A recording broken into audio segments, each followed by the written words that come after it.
Om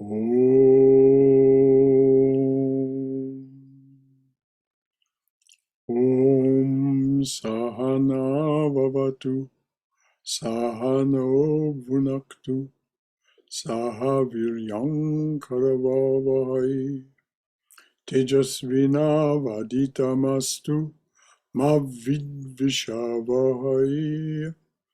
Om Shanti Shanti Shanti. Om. May the Divine Being look over us lovingly as a mother and father. May the Divine Being support and nourish us as a mother and father. May we have the strength and skill to study together the art of spirituality. May no misunderstandings arise amongst us. Om, peace. Peace, peace and beneficence be unto us and to all beloved beings everywhere. Om Hari Om Tat Sat. Well, good evening everyone and welcome to our Tuesday evening class where we're reading and discussing Swami Chaitanananda's book on the life of Holy Mother, Sri Sarada Devi and her divine play. Our reader is Haima. And Haima, please take it from there. Sure, Brother Shankara. Good evening and namaste, everyone. We are on page 691, and I'm going to start at the top of the page in 1918. That's where, is it okay, Brother Shankara? One paragraph before. Yes, please. Okay. Swami Vasudevananda recorded the following teachings of Holy Mother. In 1918, a devotee asked the mother, "Why do I have bad thoughts in my mind?" Holy Mother replied, "It is the natural tendency of the mind to go downwards. People build a dam to save water by tremendous effort. But sometimes the dam breaks and the water goes away. Still, people try to keep the dam intact. Let me tell you, holy company and spiritual talk help the mind to move upward. Moreover, even the mind of an ungodly person changes by the grace of a holy man. A greedy man went to a holy man in Vrindavan to learn how to make gold and received a philosopher's stone from him. Later, that man developed dispassion for wealth and received divine knowledge from the holy man. Thereafter, he threw away that stone. In the disguise of a monk, a hunter went to catch birds and observed their simple and fearless nature. This generated renunciation in him, and he gave up that cruel profession. So I tell you, have the company of the holy whenever you have an opportunity. If holy company is not available, read holy books. The mind becomes pure by discussing the lives of great souls. Look, the movement of water is always downward, but the scorching sun evaporates the ocean water as vapor, which rises up and is blown away by the wind to the top of the mountains. There it becomes snow. Then it melts as water and flows through springs and rivers and helps humankind. Well, this was quite a narration by Mother. It's unusual that we have such a long narration. And notice that there are various kinds of holy company. The hunter found holy company in the company of the birds. observing their simple and fearless nature, he gave up his cruel profession. So it is auspicious for us. It is auspicious for us to be constantly observant of what we're seeing. And as Patanjali points out in the Yoga Sutras, to keep our senses sharp and untainted so that we can see clearly what it is that we're observing. And then, of course, this metaphor of the water, the dam and the scorching sun taking the vapor, turning it into snow which melts, comes in springs and rivers and helps mankind, humankind. Any other comments or questions from anyone? Anything at all that this is raised as a concern for you or something to contribute from your own wisdom or experience? All right, dear, please go ahead. Shivarani Sen, a young devotee, recorded the following teachings in her reminiscences. The mother's words were very sweet. One day she told me, "My child, never sit idle. Always do some work. If you do not engage yourself with some work, bad thoughts will crowd into your idle mind." Another day, she said to an elderly woman, "During your journey, if you see that someone has fallen on the road, you are supposed to lift that person up. One should not move forward seeing someone fall on the path." I did not understand then the purport of the mother's statement. Later, I realized that the mother meant all people walking towards God, knowingly or unknowingly. Those who fall from that path should be helped by others to get up and move forward. The mother demonstrated this ideal in her life. She uplifted many sinners, destitute and depressed men and women in this world, and gave them shelter. Blessed are those strayed and lost children who got shelter with the mother. Let's just pause there. Sure, Brother Shankara. What does it mean to lift these people up?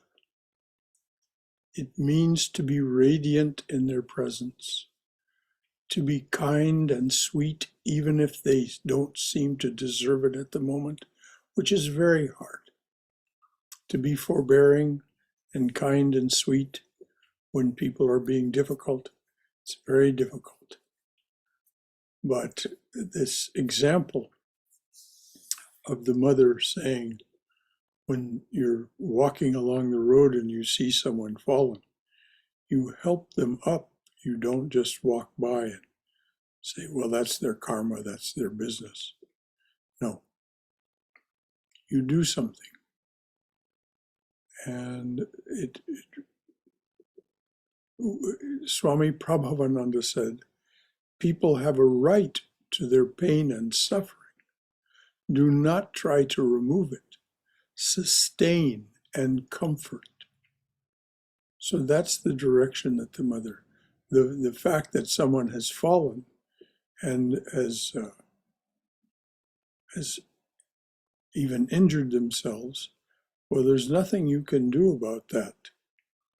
But you can be kind, supportive, sustaining, but most of all, be radiant and kind in their presence.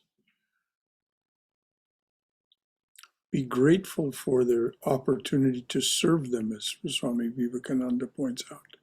The opportunity for service is a great boon, is a great gift. So any thoughts or comments from anyone else before we move on?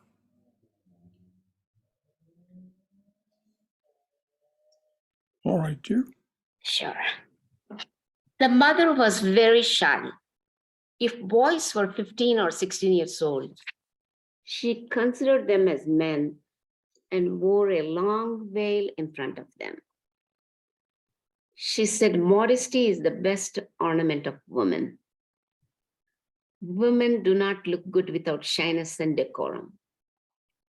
One day she said to a young, beautiful bride, when you go out, always dress yourself by covering your body well. Then others will think that someone is escorting you. This may not fit into the today's world, Brother Shankara. It did fit into that time and my times. Well, but it may not fit into the current generation of the world. Not everybody, I would say.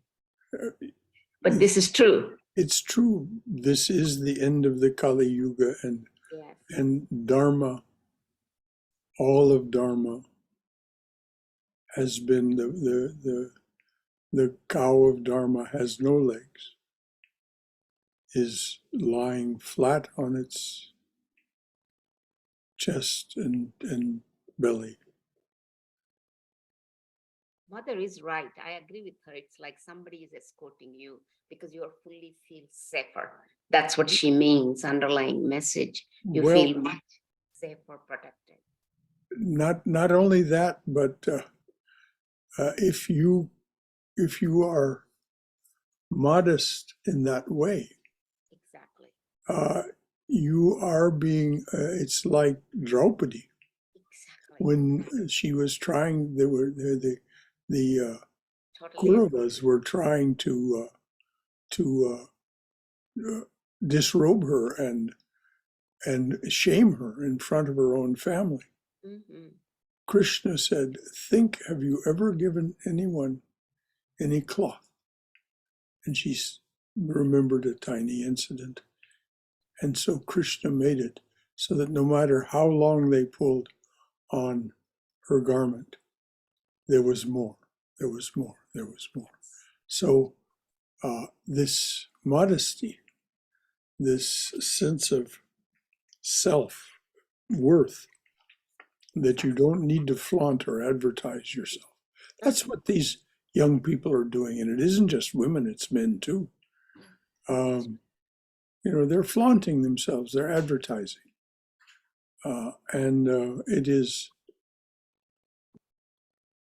It's sad to see. It is very sad. But what do we do? We don't judge them. Not at all. If we weren't ignorant, we would be gone from here. When our ignorance is ended, we will be finished with this. So their ignorance is just different than ours. So we don't judge them. No, not at all. But we can say, oh, this is sad. I pray that their ignorance and mine be removed. And be kind and radiant in their presence. And Patanjali says, every time you replace an old samskara or add a new and higher samskara to the old samskaras, it has an effect. And Vivekananda absolutely endorses this. So you are offering a higher samskara to someone when you're not judgmental, when you're kind, when you're radiant, radiant with the truth that you know, these truths that the mother is telling us. So any other thoughts or comments from anyone? All right, dears. The mother's mind was always saturated with the thought of Sri Ramakrishna, and this was revealed through her actions and words. One day she said to my grandmother, remember the master in every step of your life. One day she said to my grandmother, remember the master in every step of your life. Then you will never feel any suffering as suffering. Who does not encounter pain and suffering in life? They are part of life. If you chant his name and take refuge in him, the master will give you strength. Pain and suffering will not be able to torment you. Now, there is that song that all of us can learn, Ramakrishna Sharanam. You can find it online. Just go to YouTube and put in Ramakrishna Sharanam. And you can learn that song. It means I take refuge in Sri Ramakrishna. Ramakrishna Sharanam, Ramakrishna Sharanam, Ramakrishna Sharanam, Sharane. Like that. It's an easy tune. It's easy to remember. And this is exactly what the mother is saying. And it is taking his name in this very loving manner. You'll see the translation of the lyrics. It is a very loving and respectful song. So you can learn that song, Ramakrishna Sharanam, and then just let it run through your mind when you're feeling dissociated and distressed. Anything else from anyone? Any comments, questions, concerns? All right, dear, please read on. Kumatbandhu Sen was a disciple of Swami Brahmananda. He was also well known to Holy Mother and the Master's disciples. One day he told Holy Mother that he could not concentrate his mind well during meditation. His mind was fickle and unsteady. The mother smiled and replied, oh, that is nothing. That is the nature of the mind. See, let us all take refuge in this when our mind is unsteady and fickle. We're The all mother there. smiled and replied, oh, that is nothing. Please read that again, dear. Yes. Kumatbandhu Sen was a disciple of Swami Brahmananda. He was also well known to Holy Mother and the Master's disciples. One day he told Holy Mother that he could not concentrate his mind well during meditation. His mind was fickle and unsteady. The mother smiled and replied, oh, that is nothing. That is the nature of the mind, just like that of the ears and eyes. Meditate regularly. The name of God is more powerful than the senses. It will be all right in time if you practice regularly. Always think of the Master who is looking after you. Don't be worried about your lapses. Totally agree that. I know I have many lapses every now and then, no doubt. Well, we all do. His I mother think we said all it's do. the nature of the mind, just like it's the nature of the eyes and ears. The mind is naturally outgoing, Exactly. like the eyes and ears. And so it will go out, and it's only through regular, steady practice Exactly. over years that we get any grip on this. And if we want to know how difficult it is, just read Patanjali. He talks about how, what we must do and how we must do it regularly and faithfully, and practice concentration. Practice dharana, practice dharana.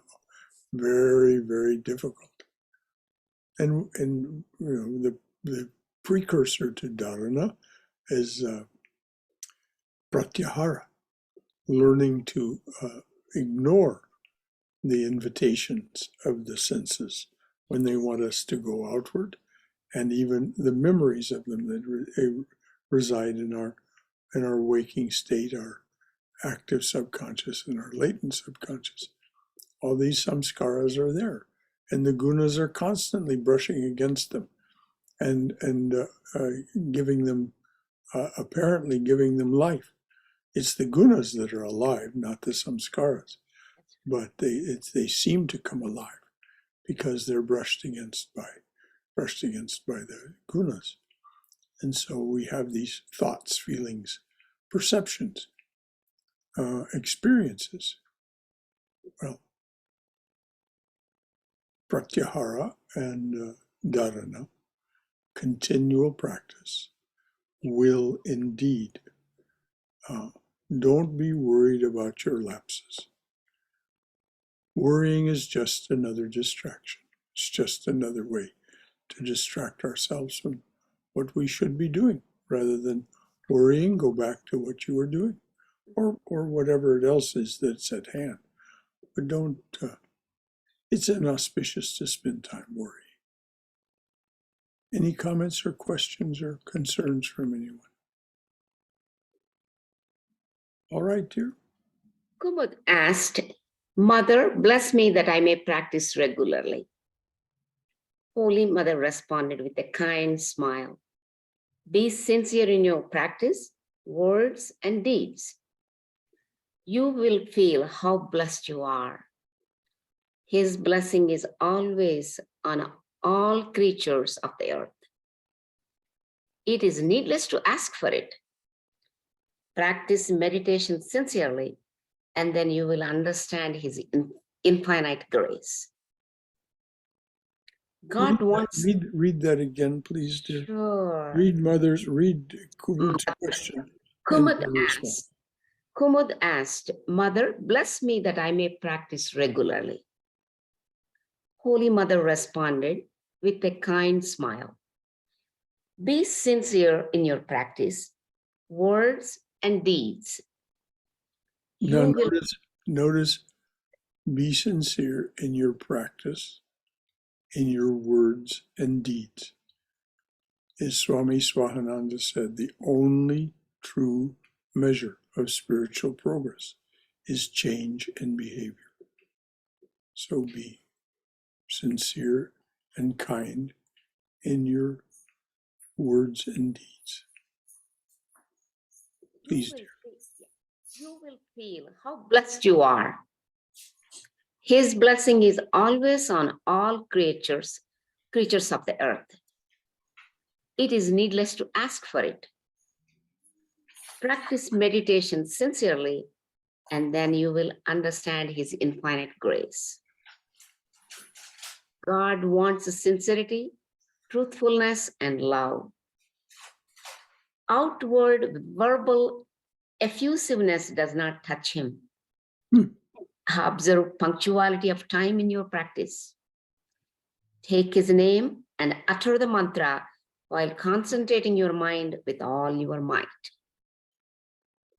If you exert yourself sincerely, banish all other thoughts, and pray to him from the core of your heart, then your call will be responded to and your prayers granted through his grace. Totally agree, Brother Shankara. Totally agree. Anything else from anyone about what the mother said about the question that was asked and how it was responded to? I have a question about with all your might, you are to repeat the mantra.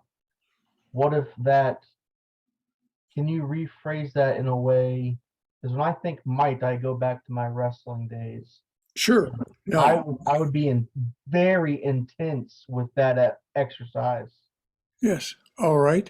What with all your might means this in the sense of meditation.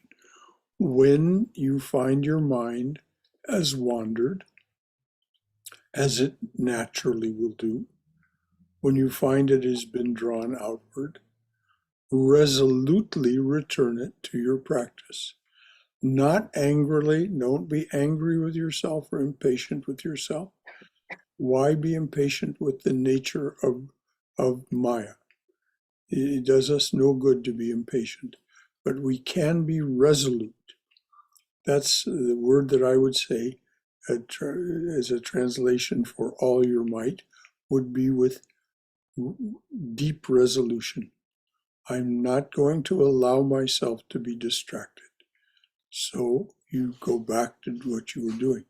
The mind will again wander.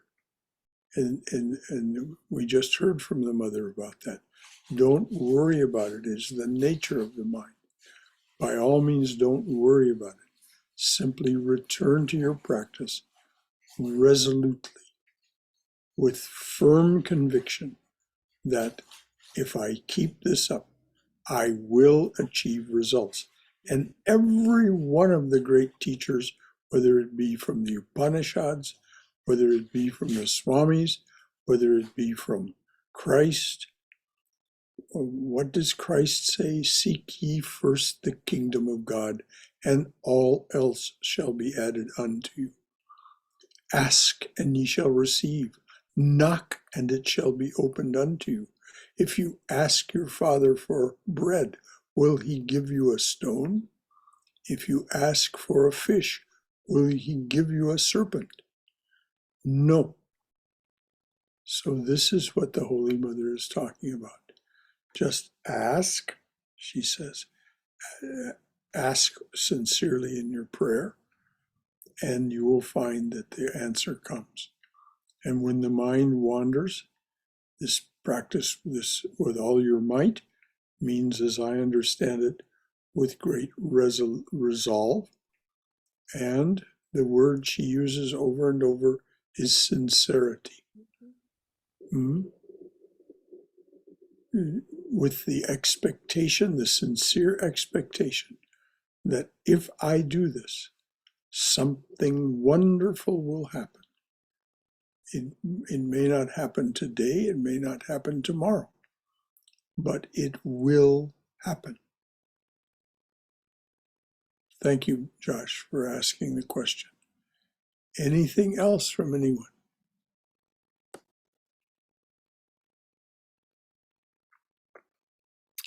All right, dears. This resolve, this conviction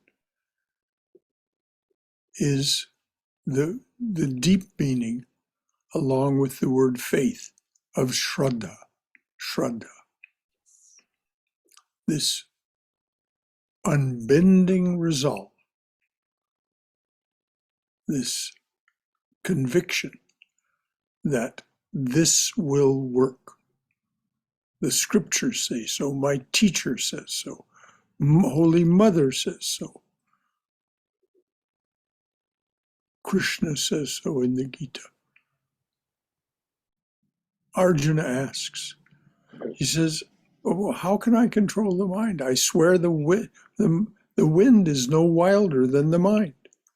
And Krishna says, yes, that's true, but you can bring it under control if you practice regularly and resolutely. So that's, yes, we must practice. Can I read this one more time, Brother Shankara, this paragraph? As you would. Very profound. Yes. Kumud asked, Mother, bless me that I may practice regularly. Holy Mother responded with a kind smile. Be sincere in your practice, words, and deeds. You will feel how blessed you are. His blessing is always on all creatures of the earth. It is needless to ask for it. Practice meditation sincerely, and then you will understand His infinite grace. God wants sincerity, truthfulness, and love. Outward verbal effusiveness does not touch Him. Observe punctuality of time in your practice. Take His name and utter the mantra while concentrating your mind with all your might. If you exert yourself sincerely, banish all other thoughts, and pray to Him from the core of your heart, then your call will be responded to and your prayers granted through His grace. So she answers his question, but she tells him so much more than just, "Oh, yes, my child, I grant your wish." No, that Swami Vivekananda said, "I do not want to overcome your free will. You need to exercise your free will. As long as you have I consciousness, you have this sense of free will. Exercise it. But if you do, your call will be responded to and your prayers granted through His grace." Any other comments or questions or concerns? All right. One day in Udbodhan house, Holy Mother was talking with some women about the simplicity and purity of children. She said, God always dwells in the hearts of children. He manifests in the highest degree in them because they're simple and pure. So the master used to say, if children sincerely call on their mother, she rushes to them, leaving all her work. Similarly, God surely appears to that person who wholeheartedly calls on Him. You see, when you're extremely busy with your household work and one of your children loudly cries, Mother, Mother, don't you drop what you're doing and hurry to take the child on your lap. The mother's guileless way of speaking made the woman laugh. The mother asked with a smile, did I not say the right thing? They answered, yes, you did, mother. A woman asked, Mother, all children do not have the same desire to learn. Some children lack liveliness and eagerness. How can we enhance the natural curiosity in their minds so that they can develop normally? The mother answered with a smile, what do you mean? You have become a mother and now you expect me to know what is going on in your children's minds? Mm-hmm. Listen, one should communicate with them in a simple and intimate way. Chat with them. You should allow them to play with children of their own age. Never scold them too much and never physically abuse them. If you reprimand them severely or beat them, they may be frozen with fear and will run away from you. They will understand easily if you lovingly help them understand. Never refuse to answer their questions by rebuffing them or threatening them. If you scold and intimidate them, they will be afraid to ask questions, which will impede the natural development of their minds. I think that word is intimidate them, dear. Can you say that again, please? It says which will impede the intimidate. Yes, let me go back, Shankara. They will understand easily if you lovingly help them understand. Never refuse to answer their questions by rebuffing them or threatening them.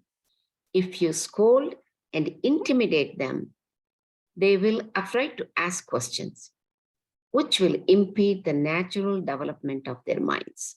Thank you, Brother Shankara. So what the mother was saying is, wonderful education. Let your children develop in their own way. Don't try to get them to go as you think they should go, which is so very hard for a parent, because a parent wants the best for their children. They want the best and they want to guard them from all evils. So they're trying to help them understand what they believe they need to understand. But each child is unique. And so they will ask the questions that are important to them, not necessarily the questions that seem important to the parent, to the mother. So she's saying, don't scold or intimidate them for not being what you expect them to be. Help them be what they are, and let them develop and help them to develop as they, from their own nature. Don't expect them to be curious about the things that you should. This started with asking, how can I make them curious and ask the right questions, so to speak. Mother says, no, let them ask the questions they want to ask. Let them be as you want them to, as they want to be, not as you want them to be. Very difficult, very, very difficult. Brother Shankara? Yes, dear. What I get from that is that a parent should try to be a friend to their children. She doesn't use that word, but that's what she's describing, I think. You know, a friend who is guiding them to develop, of course. Yeah. But, you know, if you think about being your child's best friend, what is a best friend? A best friend is someone who's always supportive, always loving, always trying to offer you what you need. So yes, that's what the mother is saying. And I'm not a parent, but from what I know of parenting, that's about the best one paragraph summation of what a good parent should be, I think. Quite inspiring. Amen, Jeff. I agree. It is a wonderful summary of how a parent should be. And it is to be observed how difficult it is and how being a parent is truly a spiritual practice. And it's interesting that is how it is taught in the Upanishads. If you think about the conversation with Uddalaka and his son Svetaketu. Yes, that's a great example, Brother Shankara. He's guiding him spiritually, and he's answering his questions. And this is in the is it the Chandogya? The Chandogya Upanishad. He's answering his questions, but from a spiritual point of view. And if another example, although it isn't parenting, it exactly parallels what the mother is saying. When Maitreyi in the Brihadaranyaka Upanishad, when she asks Yajnavalkya, "Oh, you're giving me this wealth. Will this help me realize God?" And he says, "Well, no." And she says, "Well, tell me what will." And so she asks this question very sincerely. And so he gives this long oration about the nature of reality and what it is that is behind the apparent. It is the self, always and forever, and without exception, the self. And so whatever we're drawn to, whatever we feel drawn to or affectionate or loving toward, it is because that within that is the self. And so this again is a wonderful example of a conversation that illustrates what Mother is saying. You ask the question, you answer the question that the child or the spouse asks, not the one that you want them to ask. Anything else from anyone? Thank you, Jeff. That's very astute. Brother Shankara? Yes, Swam. I think another way to think about it is that we are caretakers of our children. If we think of child as a gift from God and God is the true parent, we are just temporarily a caretaker, and look at it that way, then also we tend to be less clingy and possessive. You're very good and less directive. Although it's so hard not to be direct. Yeah. But, this is the way it's taught in the Catholic tradition, that it is a great spiritual gift to have children, and that it is one of the great sacred responsibilities of being an adult, is to have children and raise them in the spirit that you just talked about, Smile. And I saw that reflected. I know this from personal experience because I saw it reflected in the behavior of my late wife, Marjorie, toward our son, Benjamin, who will turn 57 on October 1st. Bless him. Anything else from anyone? I just want to comment that I studied psychology, and in psychology, Dr. Thomas Gordon created parent effectiveness training. I'm reading that book as well, and he describes how to treat your children exactly how Mother is describing it here. He has methods to do so, and it's wonderful to read. And I think that's cool that Mother would have it first. Well, as I said, it has existed in the spiritual tradition from time immemorial. And of course, a good psychologist would find, internalize, assimilate these, and then put them in his writings. That's wonderful, as you say. And it is to be expected that that's what he would say. Thank you, Josh. Anything else from anyone? How are we doing for time? We still have 15 minutes, Brother Shankara. Good. More. Okay. More than All right. Please read on, dear. Is there an easy way to keep the mind focused on God in the midst of worldly responsibilities? This is a universal question. A woman devotee asked, Mother, we are doing our household duties day and night, and we become tired fulfilling the orders and desires of everybody around us. We don't even get 5 minutes a day to call on the Master. What will happen to us? Will he not bestow any mercy on us? And now I'm going to interrupt before we hear Mother's answer. If you want to understand what the Mother is going to say and the answer to this, read the English, Swami Prabhavananda's English translation of Om Ring Ritam.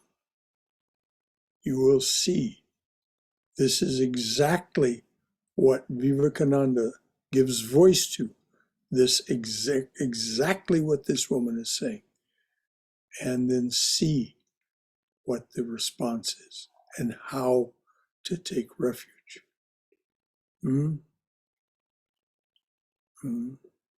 Oh, sweet one, I take refuge in you, the comforter of the lowly. What is that book again? It's not a book. It's a hymn that is sung each evening at Arati, and it's Om, O-M, next word Hring, H-R-I-N-G, next word R-I-T-A-M. You can go and hear it again on YouTube, but then you can go to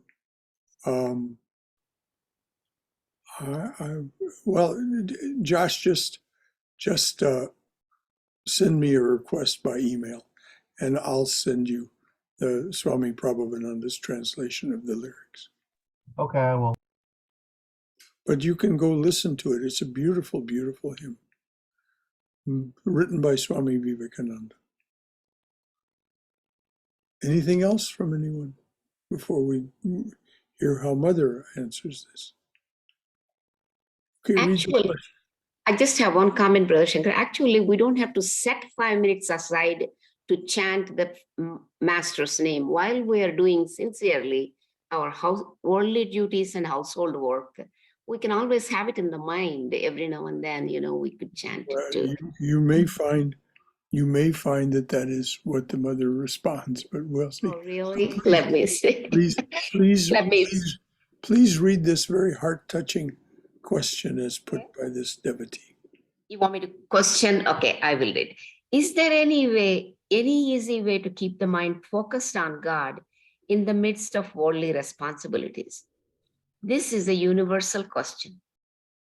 A woman devotee asked, Mother, we are doing our household duties day and night, and we become tired, fulfilling the orders and desires of everybody around us. We don't even get 5 minutes a day to call on the Master. What will happen to us? Will he not bestow any mercy on us? Holy Mother responded, Surely the Master will bestow his grace on you, my child. He is all-knowing. He dwells in the hearts of all. He will definitely know if there is any sincere longing in you. See, there it is. It's the sincere longing to which the Lord responds. Moreover, do you yourself do the household work, my child? It is the Master who makes you do everything. This world belongs to him. Nothing happens without his wish. Even the leaves of the tree do not move without his will. No action can be performed. Somehow, Yes. Thank you. Somehow we lost you there for a moment. So go back and read the last few sentences again. Sure. Can you hear me now? Can you hear me? Okay. Much better now. I will start her response. Holy Mother responded, Surely the Master will bestow his grace on you, my child. He is all-knowing. He dwells in the hearts of all. He will definitely know if there is any sincere longing in you. Moreover, do you yourself do the household work, my child? It is the Master who makes you do everything. This world belongs to him. Nothing happens without his wish. Even the leaves of the tree do not move without his will. No action can be performed without the wish of Krishna. Know for certain that it is the will of God that such longing has dawned in your heart. Those who love God, he protects them. Whether you love him or not, he loves you. In this world, there are monks and householders. God thinks more about householders. The Master used to say, a monk is supposed to call on God, but there is a heavy load of 20 mounds on the back of the householder. So he thinks of the householder more. Hold on just one moment. What does Christ say? Come to me, all of ye who are weary and heavy laden, and I will give you rest. My yoke is easy. My burden is light. That's what the mother means here. It is out of utter and complete and eternal compassion that these great ones come. And this is what the Master means. There's 20 mons. Whoa, 20 mons. What?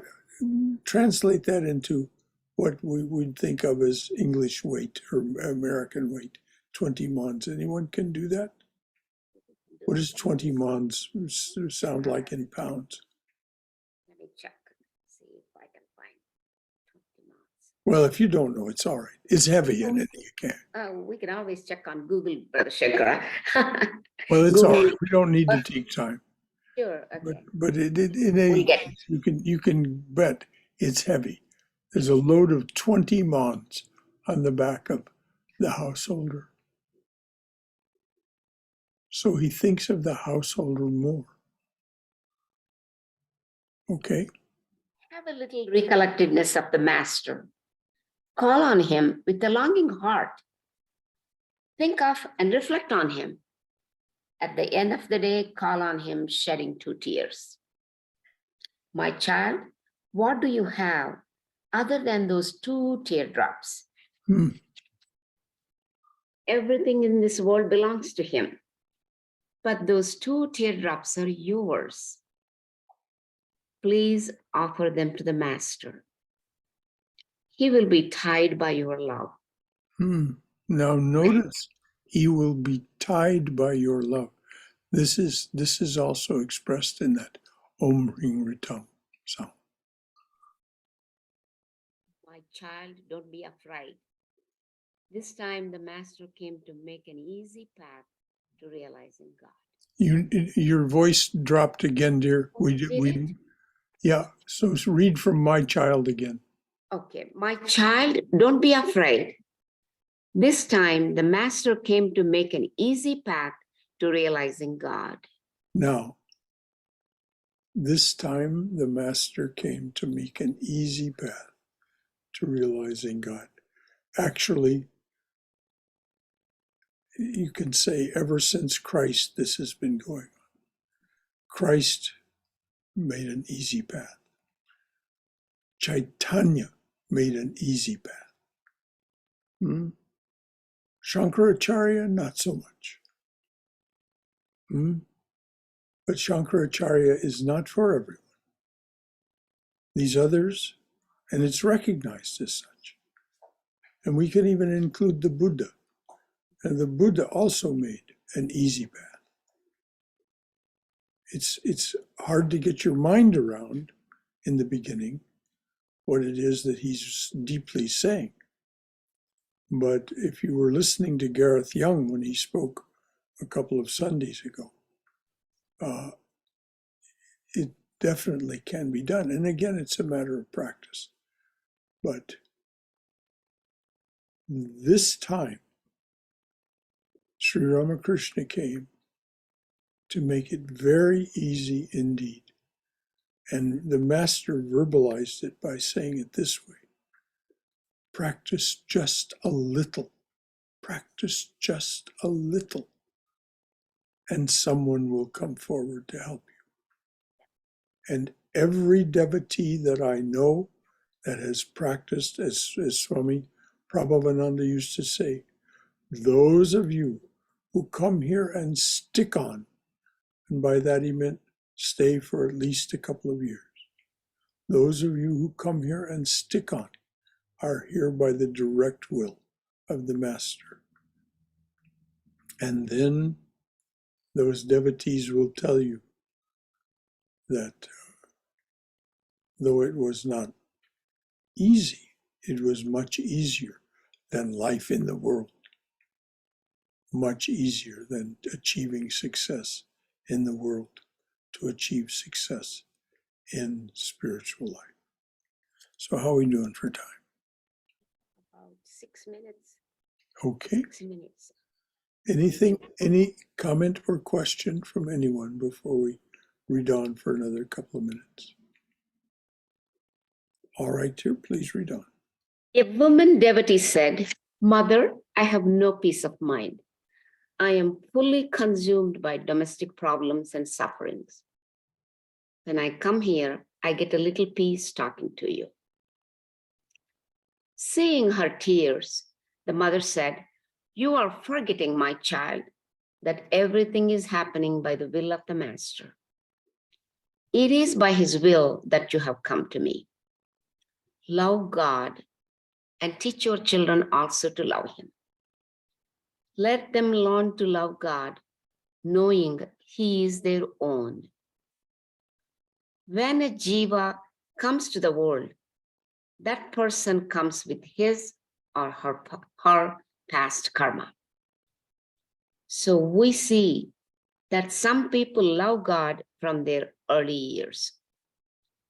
Some grow up and then go astray. Everything happens as a result of one's past karma. But out of grace, God changes one's destiny. He changes what he had ordained for that person. And that is why he is called Kapal Mochan, the dispeller of destiny. As everything is in his hands, so one should surrender oneself to him. Now that is probably, I'm going to ask you to read that again, Yes. because it is such this ending with the surrender to him. Surrender. Just say, you are the dispeller of destiny. You are the consumer of my past karma. So please read it Yes, again. Brother Shankara, I will. A woman devotee said, Mother, I have no peace of mind. I'm fully consumed by domestic problems and sufferings. When I come here, I get a little peace talking to you. Seeing her tears, the mother said, You are forgetting, my child, that everything is happening by the will of the Master. It is by his will that you have come to me. Love God and teach your children also to love him. Let them learn to love God, knowing he is their own. When a jiva comes to the world, that person comes with his or her past karma. So we see that some people love God from their early years. Some grow up and then go astray. Everything happens as a result of one's past karma. But out of grace, God changes one's destiny. He changes what he had ordained for that person. And that is why he is called Kapal Mochan, the dispeller of destiny. As everything is in his hands, so one should surrender oneself to him. I'll stop here, Brother Shankar. We have 2 minutes. Yes. So you can discuss it, explain to us. Anything at all from anyone? Om Shankaraji. Yes, Bala, I've been waiting to hear from you. No, 2 sentences really, those very, very important. Few days back we read when mother said, I see Sri Ramakrishna as a child. That's where she said, I'm the mother of the universe. Yes. The other one says, if you have that faith, God will change your karma. Mm-hmm. The 2, I think we should never forget. Yes. Otherwise, we could not be freed. Yes. Unless that karma is consumed.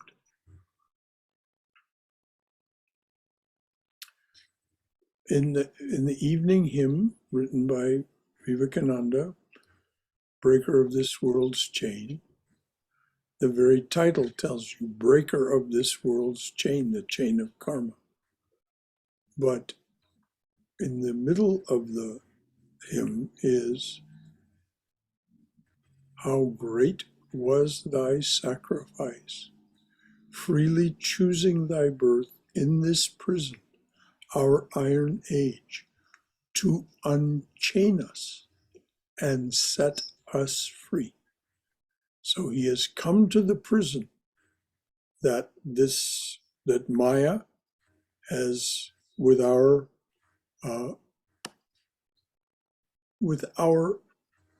cooperation, has created for us. He doesn't say somebody else's iron age. No, our iron age. We created this. He has come to this prison